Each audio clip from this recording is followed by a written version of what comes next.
Good morning students.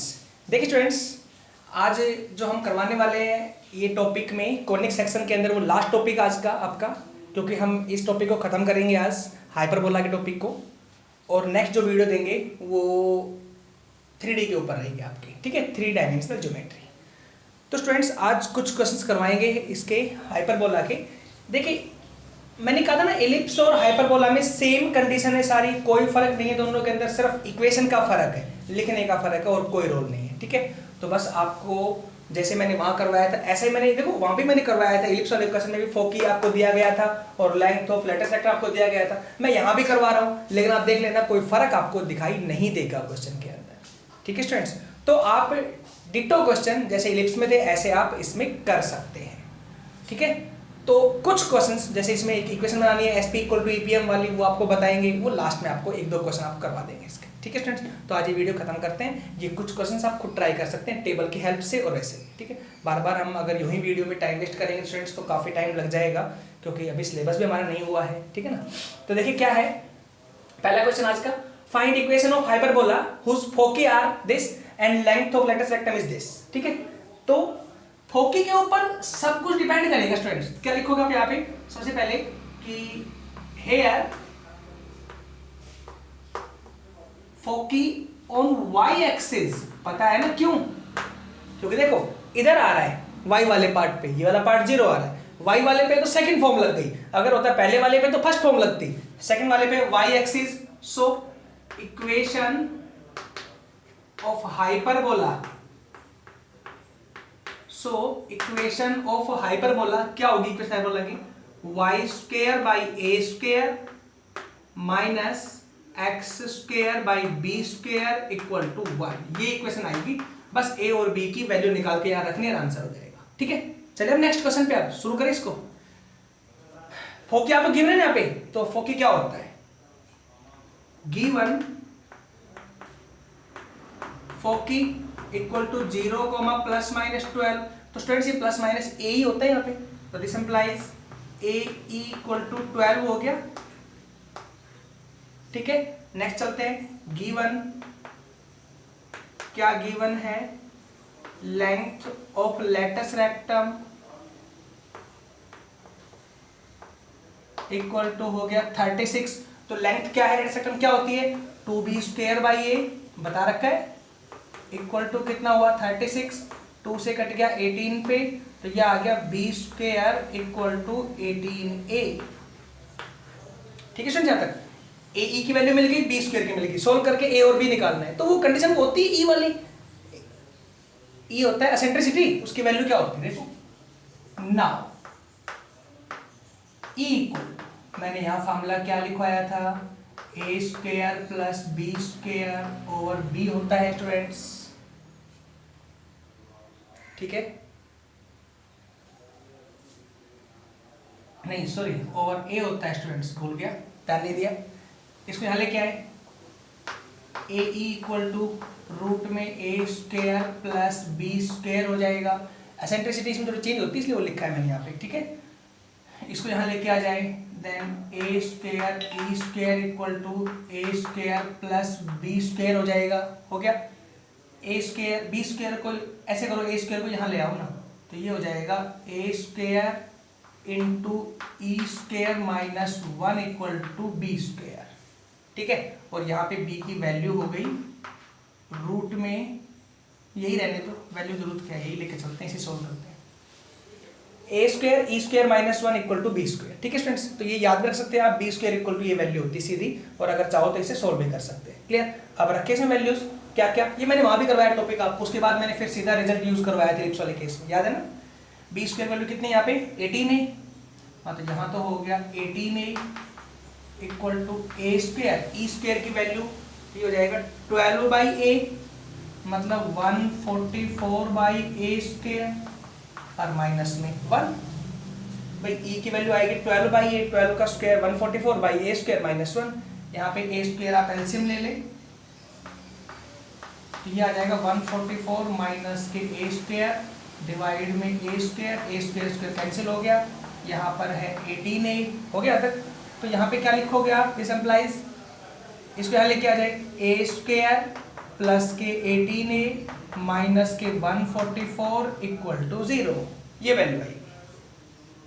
ठीक है students, यहाँ तक। अब ए की निकालनी है वैल्यू, तो फैक्टर क्या आएंगे students?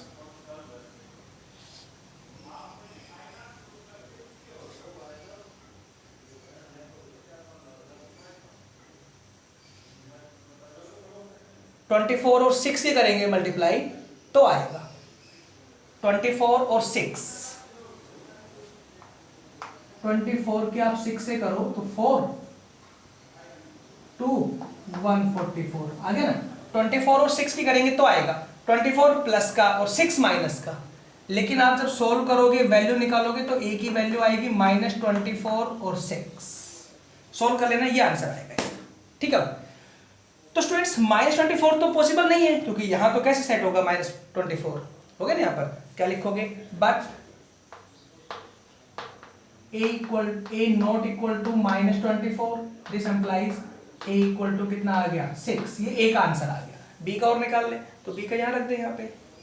This implies b² equal to 18 into 6, यही होगा। हाँ, तो 6 से कर ले मल्टीप्लाई, यहाँ पे कितना आएगा? ये आएगा 108। ठीक है, ये b² की वैल्यू आ गई। b² रहने दे से कैसे, क्योंकि मेरे को b² ही चाहिए ना। देखो ना यहाँ पे, put in first, put these values in first. तो क्या आएगा? y² बाई a² का मतलब हो गया 36 माइनस में x² बाई 108 और इक्वल टू कितना हुआ 1। ये आंसर हो गया। समझ आया स्टूडेंट्स कैसे किया है? तो मैंने कोई बड़ी बात नहीं की अब तक। मैंने फिर वही कहा है आपसे कि केवल ये इक्वेशन का फर्क है, एलिप्स और हाइपरबोला सेम चलेंगे। ठीक है स्टूडेंट्स, तो मैं इसके अब 1-2 क्वेश्चन इंपॉर्टेंट है वो करा देता हूँ, बाकी टॉपिक खत्म करते हैं। ठीक है, देखिए नेक्स्ट क्वेश्चन।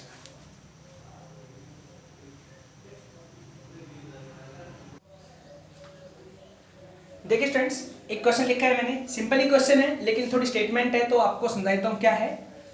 फाइंड ई मतलब हो गया सेंट्रिसिटी। तो यहाँ पे क्वेश्चन में पूरा लिखा हुआ था, find eccentricity of the hyperbola, मैंने शॉर्ट में लिख दिया।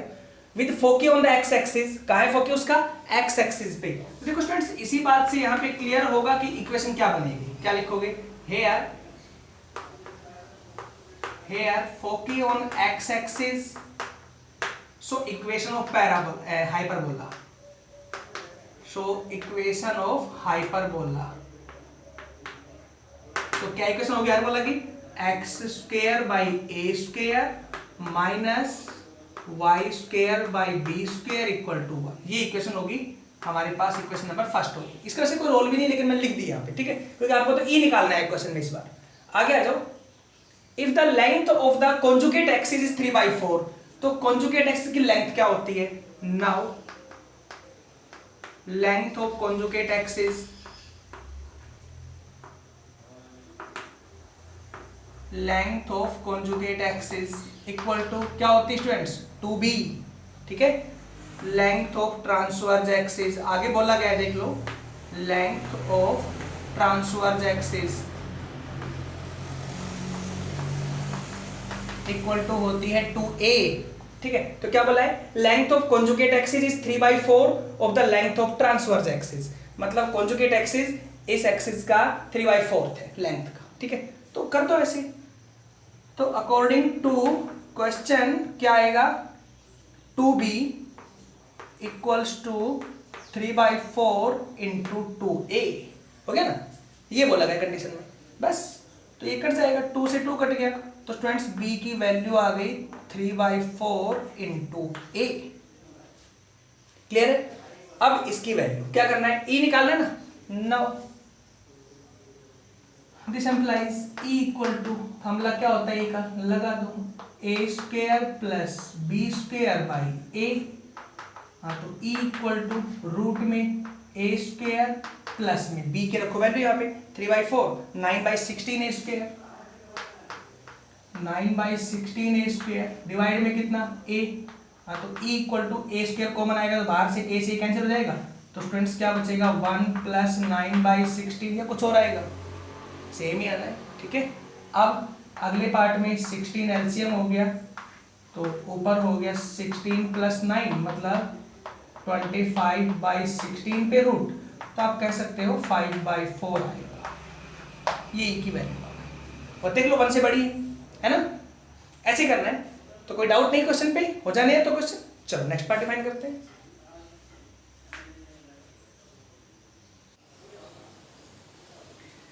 देखिए स्टूडेंट्स, इक्वेशन लिखा है मैंने, क्या है, find the equation of hyperbola if it's conjugate axis is 5। क्या है इसकी, कॉन्जुगेट एक्सिस 5 है and distance between foci is 13। मतलब इक्वेशन निकालनी है हाइपरबोला की, इसमें डिस्टेंस तो 13 है फोकी की और कॉन्जुगेट एक्सिस आपको 5 दिया गया है। तो स्टूडेंट्स ऐसे क्वेश्चन में आपको अब प्रॉब्लम आती है कि हम इक्वेशन कौन से माने, तो पहले फॉर्म मान लिया करो। ठीक है स्टूडेंट्स, अगर आपको क्लियर नहीं हो ना कौन से फॉर्म माने, तो आप पहले फॉर्म मान लिया करो क्वेश्चन। ठीक है, तो क्या आएगा स्टूडेंट्स यहाँ पे, वैसे तो इनके रीजन होते हैं सारे, लेकिन आप अभी याद कर ले कि पहली फॉर्म मान ले, समझा आपको बाद में देंगे, डिटेल में रिवीजन कराएंगे तब सारी बातें बताएंगे इनके बारे में। ठीक है फ्रेंड्स, तो क्या आएगा देखो, लेट इक्वेशन ऑफ हाइपरबोला, हमने मान ली इक्वेशन क्या है हाइपरबोला की, x² / a² - y² / b² = 1। ठीक है, इक्वेशन नंबर फर्स्ट, यहाँ a और b की चाहिए वैल्यू, रख देंगे, सोल्व कर देंगे। क्या बोला है, कॉन्जुगेट एक्सिस 5 मतलब लेंथ ऑफ कॉन्जुगेट एक्सिस है वो क्वेश्चन में given, length of conjugate axis = 5। इसका मतलब हो गया 2b = 5, देन b की वैल्यू आ गई 5/2।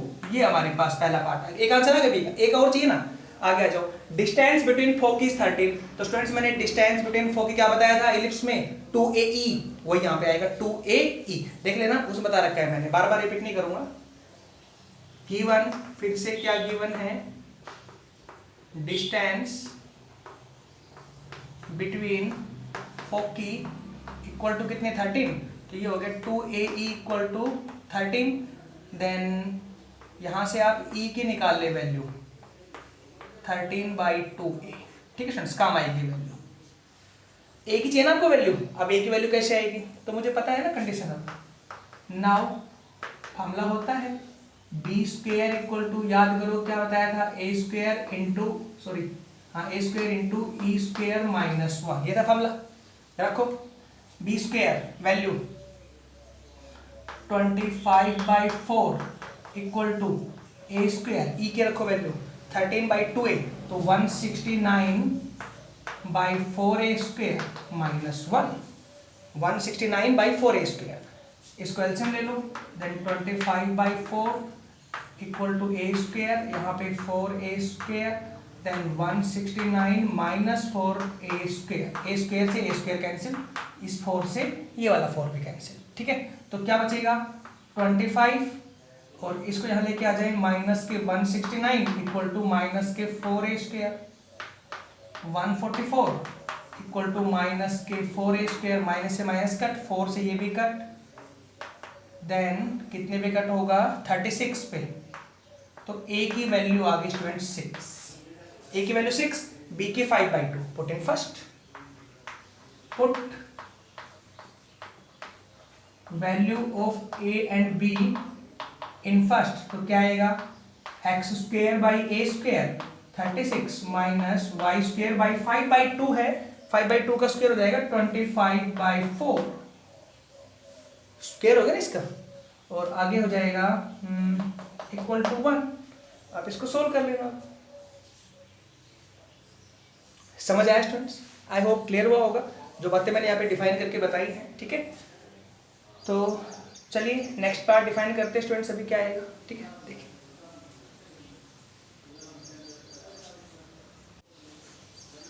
हाँ, अच्छा स्टूडेंट्स एक छोटी सी बात, मैंने आपको वहाँ पे बताया था, प्रीवियस वीडियो के अंदर बताया था आपको कि ये वैल्यू छोटी बड़ी के बारे में बताया था मैंने आपको। तो स्टूडेंट्स मैंने आपसे यही कहा था क्वेश्चन के अंदर कि ये वैल्यू हमें मोस्टली बड़ी मिलती है, ये वाली वैल्यू, नीचे की वैल्यू, भाई ये बड़ी होगी तो पूरा पार्ट छोटा हो जाएगा, पूरा छोटा होगा तो ये नेगेटिव पॉजिटिव की हो जाएगा। लेकिन देखो इस पार्ट के अंदर ये वैल्यू बड़ी है, ये छोटी आ रही है, मतलब ओवरऑल ये पार्ट छोटा ये पार्ट बड़ा रहेगा, तो ये नेगेटिव आएगा, है ना स्टूडेंट्स।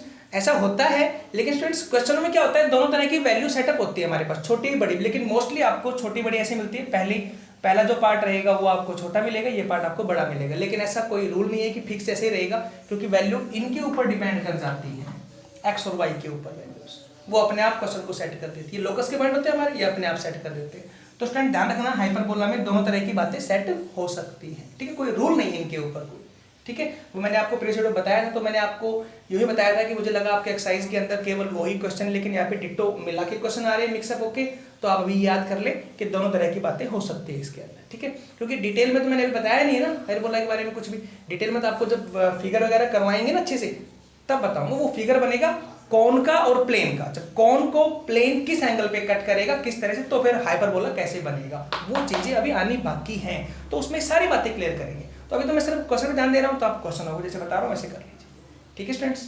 आई होप क्लियर होगा। इसीलिए तो स्टूडेंट्स इस एक्सरसाइज मतलब इसमें हाइपरबोला के अंदर कोई आपको कंडीशन नहीं मिलती आगे दोनों फॉर्म में से। इलिप्स में तो कंडीशन थी कि a ग्रेटर देन b, यहाँ भी वहाँ भी, और उसी के हिसाब से सेट थी कंडीशन, लेकिन यहाँ पे कोई कंडीशन सेट नहीं थी कि दोनों पार्ट हो सकते हैं। लेकिन मोस्टली ये आपको छोटा मिलता है, बड़ा मिल जाता है, मोस्टली मिल जाता है, लेकिन दोनों तरह के पार्ट आते हैं, ठीक है। तो यहाँ पे ये पार्ट भी आ गया। क्लियर स्टूडेंट सब? तो चलो नेक्स्ट पार्ट अब डिफाइन करते हैं। देखो इसमें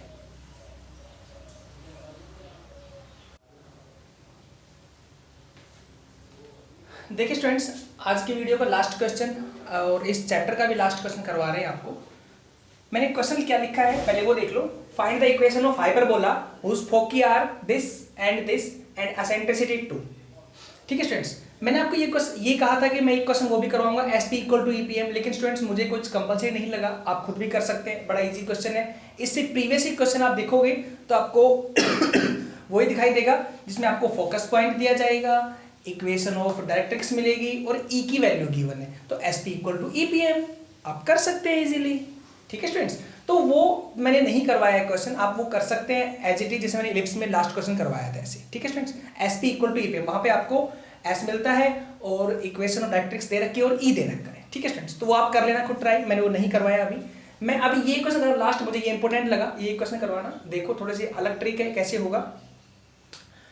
तो स्टूडेंट्स देखना क्या है इस क्वेश्चन में, क्या गिवन है, हाइपरबोला की इक्वेशन निकालनी है, फोकी दोनों गिवन है एस और एस डैश, और एसेंट्रिसिटी 2 है। तो देखो स्टूडेंट्स, फोकी पे प्रॉब्लम आ रही है कि फोकी में अगर एक वैल्यू 0 होती तो मैं इजीली निकाल लेता किसी भी एक्सिस पे लेके, लेकिन यहाँ दोनों ही वैल्यू गिवन है फोकी की। तो देखो इस तरह का पार्ट मान लीजिए आप। ठीक है स्टूडेंट्स, ये हो गया, ये हमारे पास ये सपोज करो ये फोकी का आपका पहला पॉइंट है एस और ये है 6,4 मैंने मान लिया अभी, और ये हो गया एस डैश, ये वैल्यू है -4 और 4। ठीक है स्टूडेंट्स, मुझे चाहिए ए और बी की वैल्यू पहले, तो वही है ना इक्वेशन निकालने के लिए। तो देखो स्टूडेंट्स पहले इक्वेशन कैसे निकालता हूं, डिस्टेंस बिटवीन, या ऐसे लिख दो पहले, given foci R S 6,4 and S dash -4,4। Foci given है हमारे पास दोनों। ठीक है, हाँ तो इन दोनों के बीच के डिस्टेंस से निकाल सकता हूं मैं, देखना ए की वैल्यू होता है ना 2a, तो क्या आएगा डिस्टेंस बिटवीन फोकी, डिस्टेंस बिटवीन फोकी क्या होगा, एस डैश इक्वल टू फोकी की डिस्टेंस, याद करो कैसे निकलती है, डिस्टेंस से निकलती है हमेशा ही, क्या -4 -6 का होल स्क्वायर प्लस में 4 -4 का होल स्क्वायर, हो गया 4 -4 का होल स्क्वायर। तो स्टूडेंट्स ये होता है 2ae के बराबर, डिस्टेंस बिटवीन फोकी होता है ना 2ae। ठीक है, 2ae के बराबर ये होता है, यहाँ पे हो गया 10 का स्क्वायर, ये 0 हो गया, 10 का स्क्वायर 100 का हो गया 10, सीधी सी बात है। 2 पे कट हो गया 5, then a equal to 5/e, और स्टूडेंट्स e की वैल्यू है 2, तो 5/2 आ गया a की वैल्यू, ये a की वैल्यू आ गई 5/2। ठीक है, ऐसे पता है ना डिस्टेंस बिटवीन फोकी 2ae, बताया था मैंने इलिप्स के अंदर कैसे होता है। a की वैल्यू आ गई, e की पता है, b की निकाल लूं। नाउ b की वैल्यू में याद करो क्या होता है, b square equal to a square into e square -1, हाँ तो b square equal to a square 25/4, e square e given है 4 -1, हाँ तो स्टूडेंट्स b स्क्वायर 3 75/4 आ गया। b स्क्वायर रख लो ऐसे कैसे, मुझे b स्क्वायर चाहिएगा, और ए स्क्वायर चाहिएगा, ए स्क्वायर हो जाएगा 25/4, लिख दो यहाँ पे कि ए स्क्वायर आपको चाहिए तो ये यूज कर सकते हो आप 25/4। ए स्क्वायर मिल गया, बी स्क्वायर मिल गया। लेकिन स्टूडेंट्स प्रॉब्लम ये है कि यहाँ पे फोकी के पॉइंट है वो एक्सिस पे नहीं है, एक्स वाई किसी पे भी। तो अब कैसे करना है? तो स्टूडेंट्स आप सेंटर का पॉइंट निकालो, फिर आप ये है सेंटर का पॉइंट सी जो इनके बीच में होता है। अब स्टूडेंट्स ये सेंटर का पॉइंट इनके बीचों बीच होता है पहले, ठीक है। सेंटर के पॉइंट के मैंने कोऑर्डिनेट चलो x, k मान लिए सपोज सेंटर के पॉइंट के। तो पहले आप सेंटर पॉइंट निकालो, क्या लिखोगे? we know that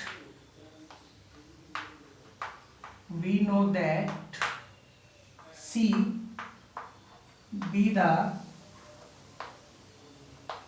center of hyperbola which is midpoint of foci। जो क्या होता है? मिड पॉइंट होता है फोकी का। तो बाई मिड पॉइंट फार्मूला, ये मैंने आपको बताया था, बाई मिड पॉइंट फॉर्मूला। हाँ तो क्या हो जाएगा मिड पॉइंट फार्मूला के according students? h equals to ये और ये वैल्यू प्लस करो 6 - 4/2 comma k equal to second plus करो 4 + 4/2। तो स्टूडेंट्स ये तो आ जाएगा h इक्वल टू 1 और k इक्वल टू आ जाएगा 4, ठीक है। सेंटर के पॉइंट आ गए। अब आपको चाहिए इक्वेशन। देखना अब इक्वेशन क्या होगी अगर फोकी वाले एक्सिस पे नहीं हो तो फोकी पॉइंट। तो equation of hyperbola,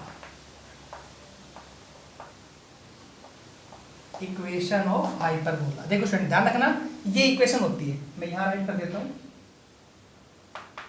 x - h का square over a square minus y minus k का square over b square equal to 1। ये होती है इक्वेशन। अगर फोकी के पॉइंट एक्सिस पे नहीं है तो सेंटर निकाल के और सेंटर के पॉइंट x और y में लेस कर दो, ये इक्वेशन होती है फिर हाइपरबोला की, ठीक है। अब इसमें आप h और k की रख देना वैल्यू, a और b की रख देना, सोल्व हो गया, आंसर हो गया, ठीक है स्टूडेंट्स, कर सकते हैं इजीली। मैं फिर आपसे वही कह रहा हूँ स्टूडेंट्स, एक क्वेश्चन मैंने नहीं करवाया जो इंपॉर्टेंट भी था SP = EPM वाला, लेकिन वो सीधी फॉर्म में था। बिना बात तो वीडियो लंबी होती, आप थोड़ा देखने में सोचते कि लंबी वीडियो दे दी गई है और अब हम कैसे करें, किस तरह सोल्व नहीं करें। तो आप उस पार्ट को इजीली और शॉर्ट में सोल्व कर सकते हैं बाई इलिप्स में जो मैंने करवाया था लास्ट टॉपिक उसके अकॉर्डिंग, ठीक है स्टूडेंट्स। SP = EPM, वहाँ पे E गिवन है, S गिवन है, P आपको मानना ही होता है, यहाँ पे फिगर बन जाता है ऐसे, यू मिला सकते हैं, इक्वेशन ले लो डायरेक्ट्रिक्स की, वो भी आपको गिवन मिलेगी क्वेश्चन में, तो आप ट्राई कर लेना, ठीक है स्टूडेंट्स। आई होप स्टूडेंट्स आपको इसके बारे में बहुत सी बातें क्लियर हुई होंगी, ठीक है। लेकिन फिर मैं आप कह रहा हूँ कि मैंने आपको काफ़ी बातें इसमें क्लियर अभी नहीं की हैं हाइपरबोला के अंदर, लेकिन देखो इलिप्स में भी रह रही हैं, पैराबोला में भी, सर्कल में भी, क्योंकि वो सब चीज़ें कोन और प्लेन के इंटरसेक्शन पॉइंट से बनते हैं। तो उनको मैं आपको डिटेल में एक दिन एक फिगर से एक वीडियो देंगे, उसमें आपको डिटेल में समझाएंगे किस तरह से पार्ट कट होता है। तो स्टूडेंट्स वो वीडियो आपको हम रिविजन करवाएंगे तब देंगे, मैं बार बार आपको वही कह रहा हूँ, बट थोड़ा सा अभी आप इनके बारे में ध्यान रखिए क्योंकि मैंने मोस्टली सारे क्वेश्चन करवा दिए, क्वेश्चनों में कोई दिक्कत आपको नहीं आनी है, ठीक है। क्योंकि students prime target syllabus complete, उसके बाद छोटा मोटा बेसिक चलेगा वो बताएंगे। आई होप सारी बातें क्लियर होंगी। चलो स्टूडेंट्स नेक्स्ट वीडियो के अंदर 3 डायमेंशनल ज्योमेट्री करवाते हैं जो आपका नेक्स्ट चैप्टर है। तो आज ये चैप्टर खत्म है, टॉपिक खत्म है, ठीक है स्टूडेंट्स, थैंक्स।